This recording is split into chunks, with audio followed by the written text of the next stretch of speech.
मुझे जानना है नहीं, ना, नहीं, मुझे नहीं, ये और कुछ जानना चाहिए? था कि गोदी हाँ। मीडिया है कि इंडिपेंडेंट मीडिया है, बस यही जानना। गोदी मीडिया जो मेन स्ट्रीम चैनल पे जो क्या कहते हैं मैन्युफैक्चर्ड कंटेंट डालते रहते हैं, कुछ भी बोल के, कभी कुत्तों के खिलाफ, कभी इंसानों के खिलाफ, कभी किसानों के खिलाफ, कभी मुस्लिम्स के खिलाफ। It is Israel is an apartheid and a terrorist state. Israel is not a normal साधु। जब साउथ अफ्रीका में अपार्थाइड चल रहा था तो यूएसए ने नेल्सन मंडेला को टेररिस्ट बोला था, वही यूएसए आज हमास को टेररिस्ट बोल रहा है। इंडिया में सबसे ज्यादा इस्लामोफोबिया होता है, that is the only reason कि भारत की सरकार सपोर्ट कर रही है। फिलिस्तीन को लेकर के आज मुंबई के आजाद मैदान में विशाल विरोध प्रदर्शन की आयोजन किया गया है। यहाँ पर हमारे साथ मौजूद है, I am from media and something you want to tell on the issue of Palestine. Actually, it's okay. I don't want to give a fight right now. वहाँ पे जो कत्लेआम चल रहा है, जो चल रहा है, उसको लेकर के कुछ बोलना चाहेंगे? चलेगा।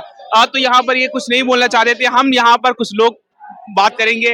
इतनी बारिश में आप मीडिया से, कौन सी मीडिया से? इंडिपेंडेंट मीडिया, कौन सी फ्रीलांसिंग मीडिया। आप और कुछ चाहिए? नहीं, मुझे जानना है नहीं, ना, नहीं, मुझे नहीं, ये और कुछ जानना चाहिए? था कि गोदी मीडिया है कि इंडिपेंडेंट मीडिया है, बस यही जानना था मेरे को। गोदी मीडिया का क्या मतलब होता है? गोदी मीडिया जो मेन स्ट्रीम चैनल पे जो क्या कहते हैं मैन्युफैक्चर्ड कंटेंट डालते रहते हैं, कुछ भी बोल के, कभी कुत्तों के खिलाफ, कभी इंसानों के खिलाफ, कभी किसानों के खिलाफ, कभी मुस्लिम्स के खिलाफ, वो गोदी मीडिया है जो मेन स्ट्रीम चैनल चलाते हैं। नाम क्या है उन गोदी मीडिया का जो आप बोल रहे हैं? रिपब्लिक। और मैं यहाँ पर आया तो आप बोल रहे हैं कि आप कौन सी मीडिया से हो, आप पूरा प्रूफ चाहिए? अरे तो पूछ ही तो रही हूँ मैं। आप बोल रहे हैं, आप क्या कहते हैं, मोदी मत बनिए कि हम पूछ भी नहीं सकते। सवाल करना हमारा हक है, चाहे आपसे हो चाहे मोदी से हो। लेकिन मैं पत्रकार हूँ, मेरा भी सवाल करना हक है। मैं आपसे बस जेन्युइन सवाल कर रहा हूँ, और यहाँ पर जो आप लोग आए हैं फिलिस्तीन की आवाज बनने के लिए, उसको लेकर के मैं सवाल कर रहा था। पूछिए क्या सवाल है आपका, पूछिए। यहाँ पर आज प्रोटेस्ट हुआ है फिलिस्तीन को लेकर के, आप इस मौके पर क्या कुछ कहना चाहेंगे? और जिस तरह से ये अदिदास यानी कि बीडीएस जो मूवमेंट है उसको सपोर्ट कर। यस, तो पहले तो मैं ये बोलना चाहूंगी कि आज मतलब 20 अगस्त को आजाद मैदान में हमें परमिशन मिला है प्रोटेस्ट करने का। बहुत दिनों से कोशिश चल रहा है, बट फाइनली हमें Mumbai police and high court से परमिशन मिला है, तो इसके लिए आज हम इधर हैं आजाद मैदान में। सेकेंडली, जो आप बीडीएस की बात कर रहे हैं, बीडीएस का मतलब होता है बाइकॉट, डाइवेस्ट, सैंक्शन। और इसका मैं आपको उदाहरण देना चाहूंगी। बाइकॉट मतलब कि जो भी इजरायली फोर्सेस को फंड करते हैं, इजरायली ऑक्यूपाइंग फोर्सेस को फंड करते हैं, जैसे कि मैकडॉनल्ड्स जो उनको फ्री मील्स दे रहा था जब 8 अक्टूबर से, उनको बाइकॉट करें। डाइवेस्ट का मतलब जो भी पैसा इजराइल में लगा हुआ है उसको हटाएं। अगर आप लेट्स से कि कोई भी इन्वेस्टमेंट वगैरह करते हैं तो आप ये देखें कि आप इजराइल जो जेनोसाइड कर रहा है, नरसंहार कर रहा है, उसको हम फंड ना करें।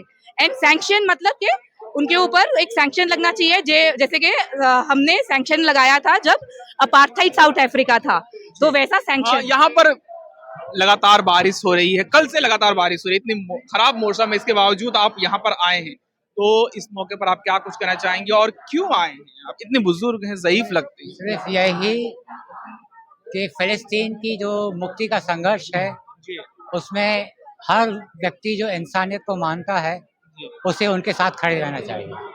इंसानियत को जो मानता है उसके साथ खड़े होने चाहिए। यह देखा जाए तो इंसानियत का सिर्फ फिलिस्तीन में तो नहीं हो रहा है, दुनिया में कई सारे देशों में कत्लेआम हो रहा है, यूक्रेन में हो रहा है, और कुछ लोग ये भी कहते हैं कि बांग्लादेश और वहाँ पर भी हो रहा है, इसमें मैं ये बोलना चाहूंगी कि एक सेकेंड आप लेकर के आप ना दो चीजें मिक्स कर रहे हैं, ठीक है। कत्लेआम हर जगह हो रहा है, आप जैसे बोल सकते हैं यूक्रेन में वॉर हो रहा है, that is a war. Ukraine एक स्टेट है, यूक्रेन एक नेशन है, रशिया एक नेशन है। रशिया जो कर रहा है वो सही नहीं है, बट यूक्रेन के सपोर्ट में यूरोप एंड यूएसए खड़ा हुआ है, नेटो खड़ा हुआ है। जो पैलेस्टीन का है that is not a war, it is not a war. Palestine के पास कोई नेवी, कोई आर्मी कुछ नहीं है। पैलेस्टीन पे जेनोसाइड हो रहा है, एथनिक क्लेंजिंग हो रहा है। तो ये बोलना कि अरे 20-25 लोग, इंडिया में 20-25 लोग तो ब्रिज से गिर के भी मर जाते हैं, आप बोले कि उनके लिए हम प्रोटेस्ट क्यों नहीं कर रहे? बोलने को तो ये भी बोल सकते हैं। बात ये हो रही है कि 20-25 लोग मरते हैं हमारी सरकार की गलत नीतियों की वजह से, करप्शन की वजह से मरते हैं, उसका भी हमें प्रोटेस्ट करना चाहिए। बट जो इजराइल में हो रहा है, जो पैलेस्टीन में हो रहा है, वो एक अलग लेवल का है। जेनोसाइड, एथनिक क्लेंजिंग खत्म किया जा रहा है, नरसंहार हो रहा है। तो सबसे पहले इसको कंपेयर करना I would say is very wrong कि इतने लोग 20 लोग कहीं पे भी मर गए। There is a difference between a genocide and an intentional genocide. ऐसा नहीं है, यूएसए चाहता तो ये 8 अक्टूबर को खत्म कर सकता था, पैसा इजराइल को देना सब बंद करके, बट उसने ऐसा नहीं किया। ठीक है, वो और ज्यादा फंड कर रहे हैं क्योंकि ये जमीन का मामला है, उनको जमीन हड़पना है, गाजा का जमीन हड़पना है, वेस्ट बैंक का जमीन हड़पना है। गाजा पे तो जो उन्होंने किया सो किया, वेस्ट बैंक में तो हमास भी नहीं है ना, वेस्ट बैंक में 50% ऑलरेडी वो जमीन हड़प चुके हैं इलीगल सेटलर्स के थ्रू, ऑलिव ट्रीज जला जला के, जो रेन वाटर हार्वेस्टिंग एक क्राइम है गाजा में। तो ये it is, Israel is an apartheid and a terrorist state. Israel is not a normal state. ऐसा नहीं है कि इंडिया में भी बहुत सारी चीजें होती है और हम उसका प्रोटेस्ट भी करते हैं, जैसे कुत्तों के ऑर्डर का हमने किया, वोट चोरी पे हमने किया, बट ये जानना बहुत जरूरी है कि Israel is a resist apartheid state. जैसे साउथ अफ्रीका में अपार्थाइड चल रहा था वैसा ही ये है। और मैं आपको ये बात एक और बता दूं, जब साउथ अफ्रीका में अपार्थाइड चल रहा था तो यूएसए ने नेल्सन मंडेला को टेररिस्ट बोला था, वही यूएसए आज हमास को टेररिस्ट बोल रहा है। तो आप देख लीजिए, अगर नेल्सन मंडेला टेररिस्ट है तो हमास टेररिस्ट है, तो शहीद भगत सिंह टेररिस्ट है। जब भी कोई कॉलोनियल पावर के अगेंस्ट खड़ा होता है, जैसे आपने भगत सिंह का कंपेयर हमास से किया है? मैंने किया है कंपैरिजन रेवोल्यूशन का, रेजिस्टेंस का। जैसे कॉलोनियल पावर थी जो इंडिया के ऊपर राज कर रही थी, वैसे ही इजराइल है, it's a colonial imperial state जो उनके ऊपर राज कर रही है। हाँ, और रेजिस्टेंट फाइटर है हमास। और एक और बात बताओ, इंडिया में इंडियन गवर्नमेंट में हमास को टेररिस्ट ऑर्गेनाइजेशन नहीं डिक्लेयर किया गया है। ये बहुत इंपॉर्टेंट बात है, बट ये जानना जरूरी है कि अमेरिका के लिए नेल्सन मंडेला भी टेररिस्ट है और हमास भी टेररिस्ट है। बाकी आप खुद ही देख सकते हैं कि अगर आपको नेल्सन मंडेला टेररिस्ट लगता है तो फिर मैं क्या ही बोलूं। नेल्सन मंडेला टेररिस्ट हैं तो फिर हमास भी टेररिस्ट है। हमास नेल्सन मंडेला और भगत सिंह को लेकर के पूरा एकदम से घालमेल कर दिया है आपने। तो आपको नहीं लगता कि आपने किया है? मैं ये बता रही हूँ कि एक ताकतें होती है कॉलोनियल पावर्स एंड एक रेजिस्टेंट फाइटर्स होते हैं, ठीक है? जैसे हम रेजिस्टेंट फाइटर्स हैं, जैसे ये रेजिस्टेंट फाइटर्स है। अभी इजराइल ने तो ये भी बोला है, अल जजीरा के 5 जर्नलिस्ट को मार के ये बोल दिया कि ये सब तो हमास के एजेंट्स हैं, ठीक है? तो इजराइल की लाइज का हमें बात नहीं सुनना है।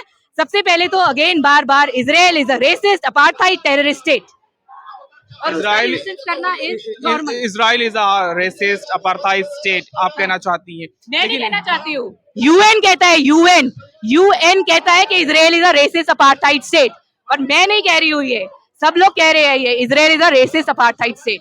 जो अपार्थाइड करेगा, लेकिन इंडियन गवर्नमेंट तो उसे रेसिस्ट और अपार्थाइड स्टेट नहीं मानती है। इंडियन गवर्नमेंट बल्कि उसके साथ बहुत अच्छे संबंध है भारत के।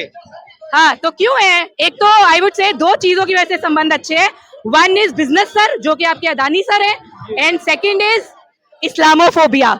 इंडिया में सबसे ज्यादा इस्लामोफोबिया होता है, that is the only reason कि भारत की सरकार सपोर्ट कर रही है। And obviously Haifa port by Adani, illegal. यहाँ पर आप ये कहना चाहती हैं क्या इस्लामोफोबिया भारत में लगातार इंक्रीज हुआ है, उसको लेकर के भी कहीं ना कहीं लोगों में इजराइल को लेकर के सिंपैथी है, कुछ लोगों में सिंपैथी, ये कहना चाहती हैं आप? नहीं, मैं ये कहना चाहती हूँ कि जो ज्यूस के साथ हुआ, ठीक है, वर्ल्ड वॉर 2 में, विच इज नाजिज्म, ज्यूस को मारा गया, वो किसने किया? यूरोप ने। जब एन फ्रैंक, आपको पता है एन फ्रैंक के बारे में, the diary of a young girl, she was a Jewish girl.